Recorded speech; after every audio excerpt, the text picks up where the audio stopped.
F'ġurnata xemxija 20 ta' familji irħewla l-Petting Farm ta' Qali fejn ġiet organizzata attività mill-akbar biex tfakkar jum l-annimali.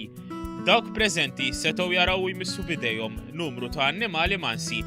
One Use attenda għal din l-attività fejn spikkaw kummenti ta' familja emozzjonata li aktar kmieni sabu kelba għadma u ġilda abbandonata. Għax il-moħrija fuq l-annimali, dawk tfal. Mux annimali, ma taħqaromx. Xtaloddu għadna kif sibna dik il-kelba tajni għal-animal welfare ġew mill-ewwel qasda ma' 5 minuti għadna nerġa' nikkuntattjahom ħankun naf kif baqgħet.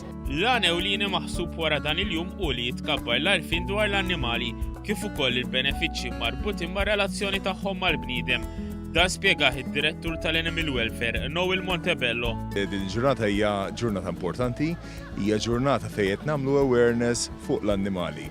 L-annimali li huma l-ħbib tagħna, l-annimali li llum għandhom drittijiet fundamentali, drittijiet li wieħed irid jieħu ħsiebhom. Huwa fisser li bħalissa għandhom madwar 60 kelb għall-adozzjoni u sostna li l-proċess biex tadotta kelb jew qattus u faċli fejn wieħed ukoll jista' jagħmel dan permezz ta' app ġdida Malta Animal Welfare.